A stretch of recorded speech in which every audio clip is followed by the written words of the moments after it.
नमस्कार प्यारे बच्चों, आपका आज की गणित की कक्षा में स्वागत है। आज जो चैप्टर हम पढ़ने जा रहे हैं, पिछले लेक्चर में आपने इसके बारे में पढ़ा था, त्रिभुजों की सर्वांग समता। पिछले लेक्चर में आपने किया था कि सर्वांग समता क्या होती है, रेखाखंडों, कोणों और त्रिभुजों की सर्वांग समता क्या होती है, और इसके दो नियम भी पढ़े थे आपने कि दो त्रिभुजों की सर्वांग समता के क्या नियम होते हैं। तो चलिए एक बार दोबारा से उसको दोहराते हैं और उस लेक्चर को आगे कंटिन्यू करते हैं।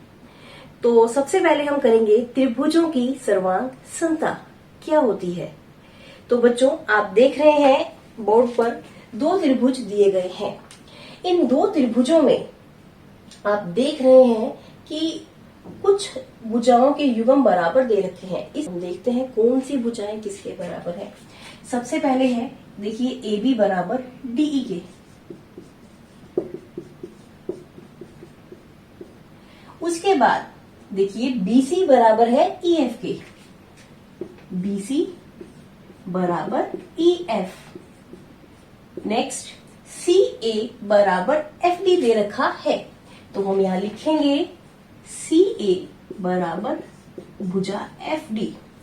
बच्चों, इसके बाद आकृति में ध्यान से देखिए, कोण भी बराबर दे रखे हैं। जो ये अगर ग्रीन कलर से किए हैं तो ये इसका हमने ये मतलब रखा है कि ये बराबर है। तो कोण ए बराबर दे रखा है कोण डी के, और कोण बी बराबर दे रखा है कोण ई के, और इसी प्रकार से कोण सी बराबर दे रखा है कोण एफ के। तो आप देख रहे हैं एक त्रिभुज की तीन भुजाएं दूसरे त्रिभुज की तीनों भुजाओं के बराबर आ गई हैं। तो तीनों भुजाएं, संगत भुजाएं आपस में बराबर हैं, और इसी प्रकार तीन कोण भी बराबर हैं। तो बच्चों, त्रिभुजों का अगर आकार व माप समान हो, आकार तो देखो समान है क्योंकि दोनों त्रिभुज आकार हैं, माप समान हो मतलब तीनों कोण और तीनों भुजाएं बराबर हो, तो वो सर्वांगसम होते हैं। वो एक दूसरे की प्रतिलिपि होते हैं। अगर मैं इस त्रिभुज को इस त्रिभुज के ऊपर रखूंगी तो ये इसको पूरी तरह से ढक लेगा, क्योंकि इनका माप समान है। तो इसलिए ये त्रिभुज सर्वांगसम है। तो यहां से आ जाएगा त्रिभुज ए बी सी सर्वांगसम है त्रिभुज डीई एफ के। बच्चों, ये तो हुआ कि अगर हमें तीन भुजाएं और तीन कोण बराबर दे रखे हों, दूसरे त्रिभुज के तीन कोण और तीन भुजाओं के, तो त्रिभुज सर्वांगसम होते हैं। अब इसके बाद हम पढ़ेंगे सुमेलन। अगर दो त्रिभुज सर्वांगसम होते हैं तो बिना आकृति देखे हम कैसे पता लगा सकते हैं कि इनके कौन से संगत भाग बराबर हैं। तो देखते हैं, दो त्रिभुज सर्वांगसम दिए गए हों तो हम किस प्रकार से इनको लिखेंगे। तो बच्चों,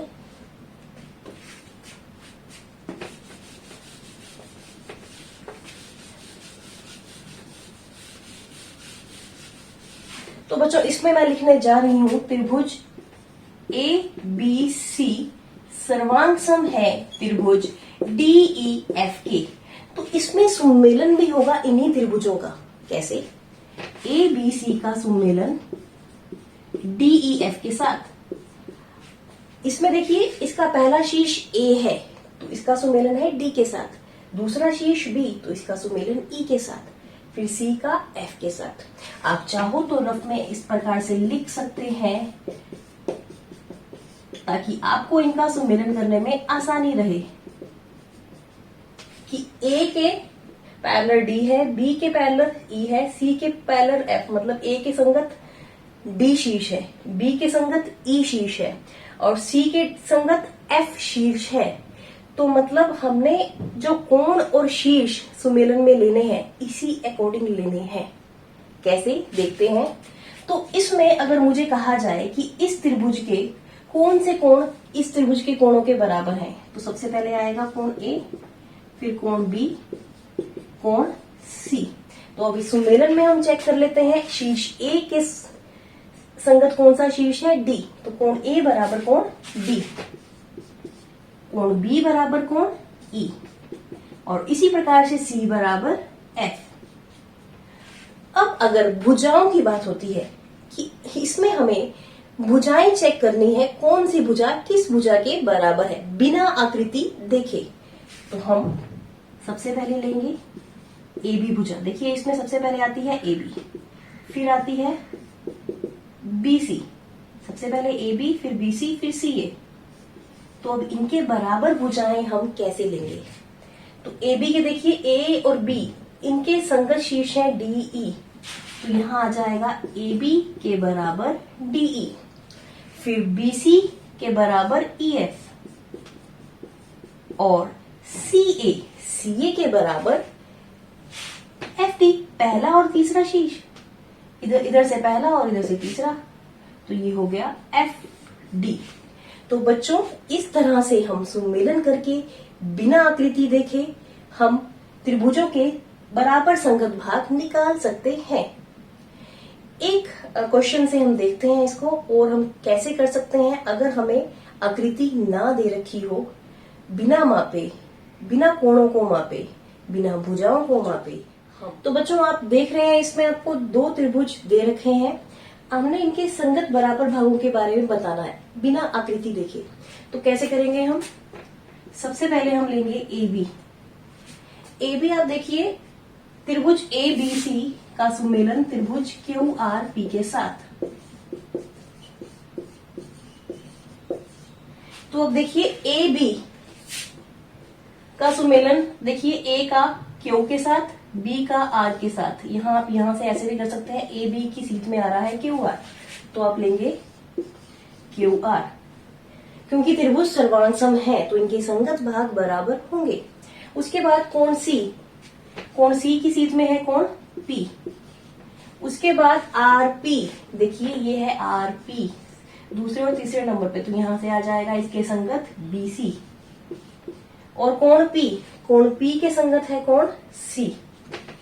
तो बच्चों इस प्रकार से आप सुमेलन से चेक कर सकते हैं कि सर्वांगसम त्रिभुजों के जो संगत भाग हैं उनमें से कौन से भाग बराबर हैं और कौन से नहीं हैं। बच्चों इसके बाद हम करेंगे त्रिभुजों की सर्वांग समता के नियम।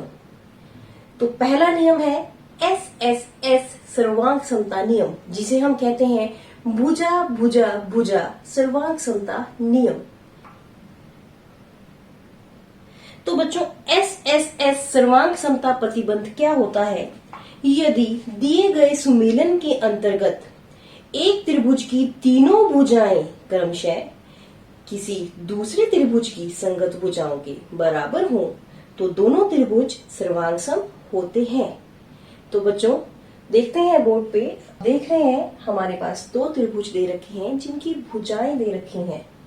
एस मतलब साइड साइड साइड, यानी भुजा भुजा भुजा, मतलब एक त्रिभुज की तीनों भुजाएं दूसरे त्रिभुज की तीनों भुजाओं के बराबर हो। तो इसमें आप देखिए सबसे पहले पी क्यू बराबर दे रखा है इस त्रिभुज की संगत भुजा डीई के, तो ये आ गया दोनों 3 सेंटीमीटर। उसके बाद अगली भुजा क्यू आर बराबर दे रखी है ई एफ के, कितनी है 4 सेंटीमीटर। और नेक्स्ट भुजा आर पी एफ डी के बराबर है, आर पी एफ डी के 5 सेंटीमीटर। तो आप देख रहे हैं इस त्रिभुज की तीनों भुजाएं इस त्रिभुज की तीनों भुजाओं के बराबर हैं। तो यहां से ये त्रिभुज सर्वांगसम आ जाएंगे। आपने ये ध्यान रखना है जब हम लिखते हैं सर्वांगसम त्रिभुज, तो इनका नाम लिखते हुए आपने ये ध्यान रखना है कि पी के संगत जो शीर्ष आ रहा है आपने वही लेना है। जैसे पी क्यू के बराबर डीई है, P Q R, P Q के बराबर डीई, क्यू आर के बराबर ई एफ, मतलब क्यू का संगत शीर्ष ई है, आर का संगत शीर्ष एफ है, तो डीई एफ, तो यहां आ जाएगा डीई एफ।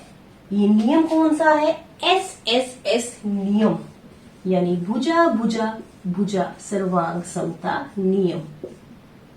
तो बच्चों अगर हम इस त्रिभुज को इस त्रिभुज के ऊपर रखें तो ये इसको पूरी तरह से ढक लेगा, एक दूसरे की कार्बन कॉपी होंगे, प्रतिलिपि होंगे। तो ये होता है भुजा भुजा भुजा सर्वांग समता नियम। इसके बाद अब हम करेंगे भुजा कोण भुजा सर्वांग समता नियम, जिसे हम कहते हैं SAS नियम। तो बच्चों SAS सर्वांग समता नियम में क्या होता है, यदि एक सुमेलन के अंतर्गत एक त्रिभुज की दो भुजाएं और उसके अंतर्गत कोण दूसरे त्रिभुज की संगत दो भुजाओं और उनके अंतर्गत कोण के बराबर हो तो ये त्रिभुज सर्वांगसम होते हैं। दोबारा सुनिए, यदि एक सुमेलन के अंतर्गत एक त्रिभुज की दो भुजाएं और उनके अंतर्गत कोण दूसरे त्रिभुज की संगत दो भुजाओं और उनके अंतर्गत कोण के बराबर हो तो ये त्रिभुज सर्वांगसम होते हैं। और इस प्रतिबंध या इस नियम को हम कहते हैं SAS सर्वांग समता नियम। तो बच्चों देखते हैं कि SAS सर्वांग समता नियम क्या होता है। तो बच्चों SAS भुजा कोण भुजा सर्वांग समता नियम। S का मतलब साइड, A का मतलब एंगल, S का मतलब साइड, मीन्स भुजा कोण भुजा। तो इसमें आप देख रहे हैं कि आपको दो त्रिभुज दे रखे हैं, उनमें ये भुजा इस भुजा के बराबर, ये भुजा इस भुजा के बराबर, और इन दोनों भुजाओं के बीच के कोण भी बराबर, यानी इन दोनों भुजाओं के अंतर्गत आने वाला कोण इन दोनों भुजाओं के अंतर्गत आने वाले कोण के बराबर है। मतलब दो भुजाएं बराबर और उनके बीच वाला कोण भी बराबर। तो लिखते हैं इसमें PQ भुजा बराबर है DE भुजा के, उसके बाद कोण Q बराबर है कोण E के 60 डिग्री आ रहा है इसमें, और QR भुजा बराबर दे रखी है EF भुजा के, दोनों 4 सेंटीमीटर है। बच्चों इनका मान कुछ भी हो सकता है, बट बराबर होने चाहिए, जरूरी नहीं यहाँ 3 ही आए हर बार, 4 सेंटीमीटर हो सकता है, यहाँ भी 4 हो सकता है, बट भुजाएं संगत भुजाएं बराबर होनी चाहिए। तो आप देख रहे हैं इससे ये युग्म बन गया, ये त्रिभुज सर्वांगसम आ गए क्योंकि इनका माप बराबर है। अगर मैं इसके ऊपर इसको रख के देखूं तो ये दोनों बराबर होंगे। इसमें है side angle side, side angle side, तो बच्चों ये बराबर होंगे। आप इन्हें चेक कर सकते हैं, आप इन्हें ट्रेसिंग पेपर से भी चेक कर सकते हैं कि ये सर्वांगसम आ रहे हैं या नहीं। तो त्रिभुज PQR सर्वांगसम आ जाएगा त्रिभुज DEF के, किस नियम से, SAS नियम से। साइड एंगल साइड, भुजा कोण भुजा। बच्चों इसके बाद हम पढ़ेंगे ASA नियम, कोण भुजा कोण सर्वांग समता नियम, कि कोण भुजा कोण सर्वांग समता नियम में क्या होता है। बच्चों कोण भुजा कोण सर्वांग समता नियम, यदि एक सुमेलन में एक त्रिभुज के दो कोण और उनके अंतर्गत भुजा किसी दूसरे त्रिभुज के दो संगत कोणों और उनके अंतर्गत भुजा के बराबर हो तो वे त्रिभुज सर्वांगसम होते हैं। तो देखते हैं ASA सर्वांग समता प्रतिबंध। ASA मीन्स ASA मीन्स कोण भुजा कोण, means angle side angle, angle side angle सर्वांग समता नियम। तो आप देख रहे हैं हमारे पास दो त्रिभुज हैं। इन दोनों त्रिभुजों में अगर हम ऑब्जर्व करें तो सबसे पहले हमारे पास कोण M बराबर कोण N दे रखा है, कितना, 70 डिग्री। उसके बाद MN बराबर QR दे रखा है, कितना, 4 सेंटीमीटर। और कोण N बराबर कोण R 80 डिग्री। तो बच्चों, जब किसी त्रिभुज के दो कोण और उनके अंतर्गत यानी उनके बीच में आने वाली भुजा दूसरे त्रिभुज के दो संगत कोणों और उनके बीच की भुजा के बराबर हो तो त्रिभुज सर्वांग होते हैं। इसे हम कहते हैं ASA सर्वांग समता नियम।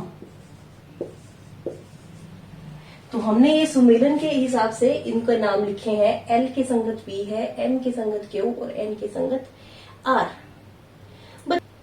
बच्चों, जब दो कोणों और उनके बीच की भुजा बराबर हो, क्या तभी ये नियम अप्लाई होता है? क्या तभी त्रिभुज सर्वांग हो सकते हैं? क्या ऐसा नहीं हो सकता कि कोई दो कोण और एक भुजा दे रखी हो तो भी ये सर्वांग हो? तो देखते हैं बच्चों, अब हम करने जा रहे हैं, अगर हमें दो त्रिभुजों के दो दो कोण संगत कोण बराबर दे रखे हो पर उनके बीच की भुजा बराबर ना हो के कोई और भुजा बराबर हो, तो क्या ये त्रिभुज सर्वांग होंगे? बच्चों, अगर किसी त्रिभुज के दो कोण दूसरे त्रिभुज के दो कोणों के बराबर हैं, तो तीसरा कोण भी बराबर होगा। कैसे? देखते हैं। अब आपको पता है त्रिभुज के तीनों कोणों का योग 180 डिग्री होता है। एक कोण 60 डिग्री, दूसरा 70, तो तीसरा निकालना आपके लिए आसान है। 180 में से इनका योग घटा देंगे, 130, ये आ जाएगा 50 डिग्री। तो आपके पास बच्चों ये कोण आ चुका है 50 डिग्री और ये कोण भी 50 डिग्री होगा। तो अब देखिए, क्या ये त्रिभुज सर्वांग है? क्या ये ASA नियम बन रहा है? यानी AS से भी हम ASA नियम बना सकते हैं। मतलब अगर दो कोण दे रखे हैं, बराबर दे रखे हैं, तो तीसरा कोण भी बराबर ही आएगा। तो यदि ASA कंडीशन नहीं दे रखी, उसकी जगह AAS कंडीशन दे रखी है, तो भी त्रिभुज सर्वांग होंगे। तो इसमें हम क्या लिखेंगे बच्चों? इसमें हम लिखेंगे सबसे पहले कोण B बराबर कोण E। देखिए दोनों 70 डिग्री हैं। फिर BC बराबर EF, दोनों 4 सेंटीमीटर है। और इसी प्रकार से कोण C बराबर कोण F 50 डिग्री। तो आप देख रहे हैं दो कोण और उनके अंतर्गत भुजा, उनके बीच की भुजा बराबर आ चुकी है। तो ये त्रिभुज आ गए सर्वांग सम। त्रिभुज ABC सर्वांग सम त्रिभुज DEF के किस नियम से? आप इसको चाहे तो ASA नियम भी लिख सकते हैं या AAS नियम भी लिख सकते हैं, बट हमने AAS को बदल दिया है ASA में। तो दो कोण बराबर हो तो तीसरा कोण निकाल लो, फिर उनके बीच की भुजा आप चेक कर सकते हैं कि अगर ये वो रूल बन रहा है ASA, तो फिर आप त्रिभुजों को सर्वांग सम लिख सकते हैं। तो बच्चों ये था ASA कोण भुजा कोण सर्वांग समता नियम, जो कि हम AAS यानी कोण कोण भुजा से भी निकाल सकते हैं और हम उससे सिद्ध कर सकते हैं कि त्रिभुज सर्वांग सम है। इसके बाद अब हम करेंगे RHS नियम।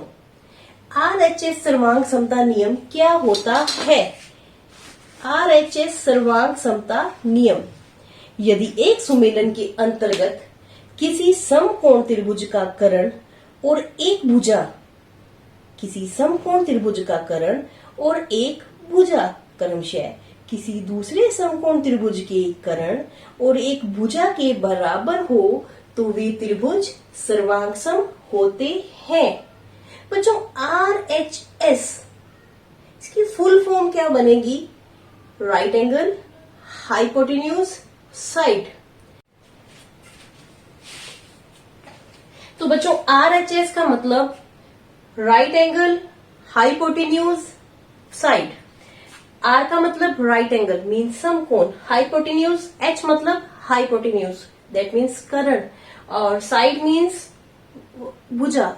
अगर एक समकोण त्रिभुज में, आपको पता है समकोण त्रिभुज में एक कोण 90 डिग्री का होता है और 90 डिग्री के सामने वाली भुजा को हम कर्ण कहते हैं। तो ये आपके पास कर्ण दे रखा है। तो आप देखिए इसमें सिंबल से दर्शा रखा है कि ये दोनों की भुजाएं बराबर हैं, यानी दोनों कर्ण बराबर हैं और इनकी एक एक साइड, चाहे तो आप आधार ले लीजिए चाहे लंब, उनमें से अगर आपके पास कोई एक साइड बराबर दे रखी है तो ये बन जाता है RHS नियम। तो देखते हैं इस पहले समकोण त्रिभुज ABC में, त्रिभुज ABC में और त्रिभुज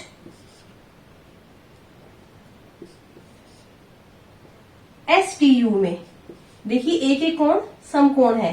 तो पहली R वाली कंडीशन इसमें अप्लाई हो गई, 90 डिग्री का कोण है तो राइट एंगल हो गया। उसके बाद कर्ण AC बराबर है SU, AC बराबर है SU, तो यहां से हाइपोटेन्यूज यानी कर्ण वाली कंडीशन भी अप्लाई हो गई। उसके बाद एक भुजा यानी एक साइड BC बराबर दे रखा है TU के, तो यहां से साइड वाली कंडीशन भी अप्लाई हो गई, समकोण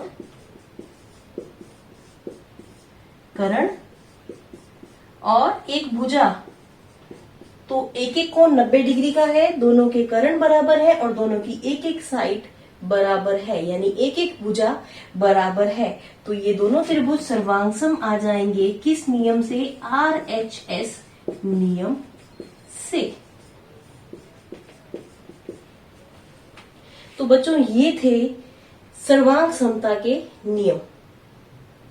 अब क्या आप सोच सकते हैं इन नियमों के अलावा कोई और नियम भी है? कुछ और सर्वांग समता के नियम संभव है? हमने कहा सबसे पहला नियम है SSS नियम, यानी भुजा भुजा भुजा सर्वांग समता नियम। उसके बाद हमने बोला दूसरा नियम SAS भुजा कोण भुजा सर्वांग समता नियम। फिर हमने कहा तीसरा नियम है ASA यानी कोण भुजा कोण सर्वांग समता नियम। और उसके बाद फोर्थ नंबर पे RHS यानी समकोण कर्ण भुजा सर्वांग समता नियम। तो बच्चों क्या इन चार नियमों के अतिरिक्त कोई और नियम भी है? क्या संभव है ऐसा कोई नियम? अब शिवम के मन में प्रश्न आ रहा है कि यदि भुजा भुजा भुजा सर्वांग समता प्रतिबंध है तो कोण कोण कोण सर्वांग समता प्रतिबंध क्यों नहीं हो सकता? कि हम जब त्रिभुजों की सर्वांग समता चेक करते हैं, तीनों भुजाएं और तीनों कोण बराबर होने चाहिए। हमने सबसे पहले यही बोला था अगर हमें नियम नहीं पता थे, पर उसमें तीन भुजाएं बराबर थी तो हमने एक नियम देखा SSS नियम। तो शिवम सोच रहा है कि AAA नियम क्यों नहीं है। तो बच्चों देखते हैं कि कोण कोण कोण सर्वांग समता नियम संभव है, यदि है तो कैसे, और अगर नहीं है तो भी कैसे। कोण कोण कोण अगर हम एक त्रिभुज के तीनों कोण बराबर दिखा दें दूसरे त्रिभुज के तीनों कोणों से तो ये संभव हो पाएगा? तो यही देखने जा रहे हैं हम। तो बच्चों देखते हैं। तो बच्चों इसमें हम देखने जा रहे हैं AAA सर्वांग समता नियम संभव है या नहीं है। तो हमने देखिए इसमें दो त्रिभुज ले लिए हैं, त्रिभुज ABC और त्रिभुज DEF। अब देखिए इन दोनों त्रिभुजों में कोणों का माप बराबर है। कोण B 70 डिग्री तो यहाँ कोण E 70 डिग्री, कोण A 50 डिग्री तो कोण D 50 डिग्री। इसी प्रकार से कोण C और कोण F दोनों के दोनों 60 डिग्री हैं। तो इस त्रिभुज के तीनों कोण इस त्रिभुज के तीनों कोणों के बराबर हैं, संगत कोण बराबर हैं। पर क्या आप देख के बता सकते हैं कि ये दूसरे को पूरी तरह से ढक लेंगे? नहीं ना। एक त्रिभुज छोटा है और एक त्रिभुज बड़ा है, इनका माप समान नहीं है। तो बच्चों अगर त्रिभुजों का माप समान ना हो तो त्रिभुज सर्वांगसम नहीं होते, चाहे तीनों के तीनों कोण बराबर हो। तो आप इसमें देख रहे हैं ये त्रिभुज छोटा है ये बड़ा है, तो इनका माप बराबर नहीं है, तो इसलिए AAA नियम संभव नहीं है। तो ये त्रिभुज सर्वांग सम नहीं होंगे। तो यहां से आएगा त्रिभुज ABC सर्वांग सम नहीं है त्रिभुज DEF के, क्योंकि ऐसा कोई नियम नहीं बन सकता जिसमें त्रिभुजों के माप बराबर ना आए। तो बच्चों इसलिए 4 नियम है, ये नियम नहीं है। तो बच्चों आपने देखा कि आज हमने सर्वांग समता के बारे में पढ़ा कि त्रिभुजों की सर्वांग समता क्या होती है, त्रिभुजों की सर्वांग समता के 4 नियम क्या होते हैं, SSS यानी भुजा भुजा भुजा सर्वांग समता नियम, SAS यानी भुजा कोण भुजा सर्वांग समता नियम, ASA यानी कोण भुजा कोण सर्वांग समता नियम और RHS नियम यानी समकोण कर्ण भुजा सर्वांग समता नियम। आशा करती हूं आपने ये बहुत ध्यान से समझा होगा और इसका अभ्यास कार्य भी आप करेंगे। अपनी गणित की पुस्तिका में प्रश्नावली 7.1 और प्रश्नावली 7.2 के क्वेश्चंस का अभ्यास आप करेंगे। धन्यवाद।